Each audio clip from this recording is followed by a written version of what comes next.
Hello friends, welcome back to my channel and welcome to a new video. आजकेर video topic होच्छे फलहारिणी काली पुजो। तो भिडियोर टपिके जाওয়ার आगे तोमरा सबाई आमार चैनेले जारा नतून आछो अवश्यई आमार चैनलटाके सबस्क्राइब करे पाशे থেকো এবং पाशे थाका बेल आइकनटा अवश्यई प्रेस करे दिओ जाते परबर्तीकाले आमि कि भिडियो दिচ্ছি তোমাদের কাছে सबथेके आगे पौঁছে যায়। आशा करছি সকলে খুব ভালো আছো, আমরাও খুব ভালো আছি। तो आज के तुम्हारे सामने आमी बोलबो फलहारिणी काली पुजोर कखन शुरू होच्छे कखन शेष होच्छे समस्त डिटेल्से। तो ज्यैष्ठ मासेर अमाबस्या तिथिते फलहारिणी काली पुजो हय और ये पुजोर संगे जड़िए रयेछे अनेक पौराणिक गल्प। आजई होच्छे सेई फलहारिणी काली पुजो। हिंदू धर्मेर विभिन्न तिथिते मा कालीर विभिन्न रूपेर पुजो करा हय। देवीर आराधना सर्वजन विदित। ज्यैष्ठ मासेर अमाबस्या तिथिते फलहारिणी काली पुजो हय। এই अमाबस्या कखन शुरू होच्छे और कखन शेष होच्छे और এই পুজোটা কেন শুভ সবটাই এই ভিডিওতে বলবো।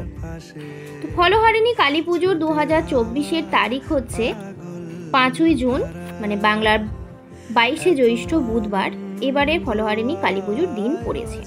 পঞ্জিকা মতে এবারে অমাবস্যা শুরু হচ্ছে 4 জুন রাত্রিবেলা 7:13:28 থেকে 5ই জুন অপরাহ্ন 4:53:28 পর্যন্ত অমাবস্যা তিথি থাকবে।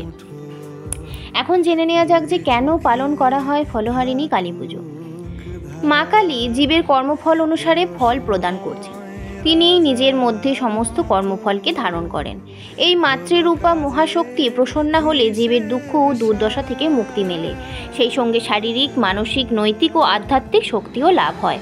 কথিত আছে রামকৃষ্ণদেব ফলহারিणी কালী পুজোর দিনই স্ত্রী সারদা দেবীকে পুজো করেছিলেন জগৎ কল্যাণের জন্য। এদিন শ্রী মা সারদাকে ষোড়শী রূপে পুজো করেছিলেন বলে আজও রামকৃষ্ণ মঠ ও আশ্রমে এই পুজো ষোড়শী পুজো নামে পরিচিত। এছাড়া 1280 বঙ্গাব্দের জ্যৈষ্ঠ মাসের অমাবস্যা তিথিতে তিনি দক্ষিণেশ্বরে আদ্যাশক্তি সগুণের পুজো করেছিলেন। সেই জন্য এই দিনটিও অত্যন্ত শুভ ও তাৎপর্যপূর্ণ। শ্রীরামকৃষ্ণ তার মোক্ষপ্রাপ্তির জন্য বিশেষ নিয়মে পুজো করলেও এই দিনটিতে হিন্দু ধর্মাবলম্বীরা নানাবিধ মৌসুমি ফল দিয়ে কালীর পুজো করে থাকেন।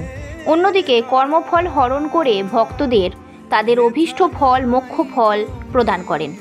ফলহারিणी কালী পুজোর দিন মা কালী স্বয়ং তার সন্তানদের শুভ ফল প্রদান করেন এবং সেই সঙ্গে তাদের অশুভ ফলও হরণ করে থাকেন। মানুষ সারা জীবন কর্ম করে যান, কিন্তু মনে করা হয় এই কর্মসমূহের ফল দান করেন দেবী কালিকা। তিনি সমস্ত কিছু শক্তি, জ্ঞান, ইচ্ছা, কর্মশক্তি রূপে বিরাজিত। আর ফলহারিणी কালী পুজো প্রত্যেকেরই বিদ্যা, কর্ম ও সেই সঙ্গে অর্থভাগ্যের উন্নতি ঘটে। প্রেম প্রণয়ের সমস্ত বাধা দূর হয়। দাম্পত্য, শারীরিক জীবনেও সুখ শান্তি লাভ হয়। আম, জাম, লিচু, কাঁঠাল ইত্যাদি রকমারি ফল জ্যৈষ্ঠ মাসে সহজেই পাওয়া যায়। ভক্তেরা তাদের ইষ্ট দেবীকে বিভিন্ন ফল দিয়ে প্রসাদ নিবেদন করে থাকেন। শাস্ত্রে বলা আছে জীবনে য সর্বস্ব, যার অর্থাৎ একদিকে ফলহারিণী সাধকের কর্মফল হরণ করেন।